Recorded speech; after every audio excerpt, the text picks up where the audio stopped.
Bonjour tout le monde, c'est Viknesh Anbar-Hassan, je suis malvoyant depuis mes 4 ans et demi et aujourd'hui je vais vous montrer mon quotidien dans les transports en commun parisiens.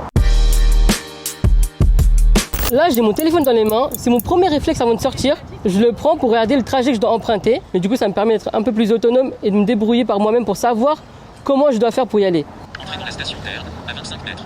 La première étape maintenant c'est de se lever et d'aller chercher la bouche de métro qui se trouve pas très loin d'ici, mais pour ça, comme je ne sais pas où ça se trouve, je vais demander à des gens. Ici, le problème des trottoirs parisiens, c'est qu'il y a énormément de choses dessus.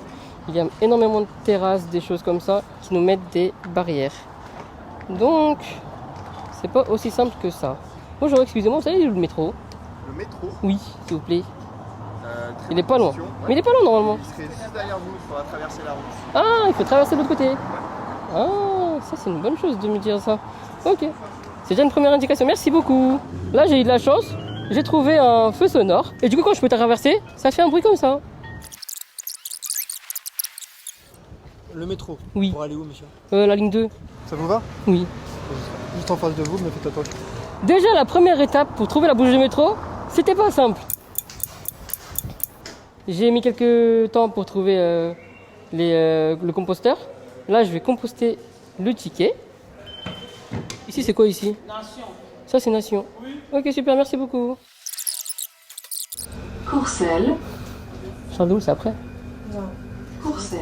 Là, du coup, je vais prendre l'autre direction parce que je me suis trompé. C'est ouvert. Là, ma canne. Voilà, là, j'ai trouvé qu'il y avait la marche. Du coup, là, je peux monter. Prochaine étape, si tout va bien. Ça dépend pas que de moi, du coup. C'est descendre à Charles de Gaulle Étoile pour aller prendre la ligne A du RER.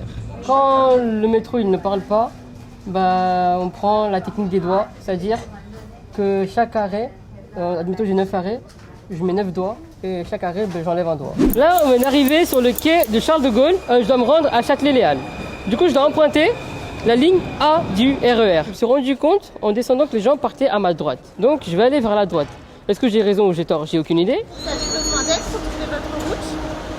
Je dois prendre le RER. Vous voulez prendre le RER A? Oui. Vous voulez vous tenir à moi? Allez, c'est parti. Dans le bras, c'était logique. Pour moi, oui, mais il était quand même en train de demander aux gens de l'aider. Et personne ne l'a aidé. Donc, logiquement, si elle m'a bien indiqué, je devrais arriver sur le quai du RER. Ah bah là, je descends. Ah bah il y a mon monsieur qui m'a montré. Du coup là, on descend au prochain arrêt. Si j'ai pris la bonne direction. Pardon.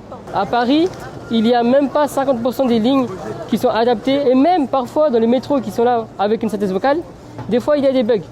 Donc là, on est vraiment livré à nous-mêmes. Donner la direction à chaque station, ça serait bien. Et après, quand on passe les portiques, c'est une chose bête mais très simple, qui peut servir à tout le monde, c'est juste de mettre une synthèse vocale qui nous indique la direction et le métro. Et on a vu qu'il y avait quand même aujourd'hui pas mal de gens qui étaient venus t'aider.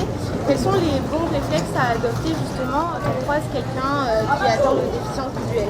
Juste un peu d'humanisme, c'est-à-dire demander si on a besoin d'un peu d'aide. Tout simplement dire excusez-moi monsieur ou madame, avez-vous besoin d'aide? C'est tout. On est juste des humains, on n'est pas autre chose. Du coup, juste nous parler, poser une question simple, efficace. On dit oui ou non après. Mais en tout cas, le geste, l'action de poser la question, elle est là. C'est ça le plus important. J'essaye souvent de prendre des trajets où je connais les stations, où je suis déjà passé par là-bas pour avoir des repères, pour avoir des souvenirs dans ma mémoire. C'est plus simple. Mais il ne faut pas tenter toujours l'aventure. J'ai presque atteint ma destination finale. Je suis à Châtelet à présent et je vais chercher la sortie 6, porte de Pont-Neuf. Et une fois arrivé à l'extérieur, j'aurai terminé mon périple.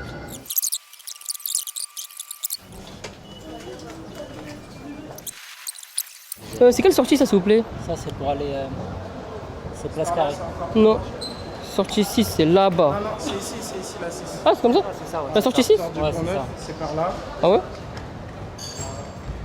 Attention à l'escalator. Ouais. Voilà. J'ai réussi à trouver ma destination après de nombreuses difficultés, des aides qui n'ont pas été toujours fructueuses, on va dire ça comme ça, mais j'ai réussi.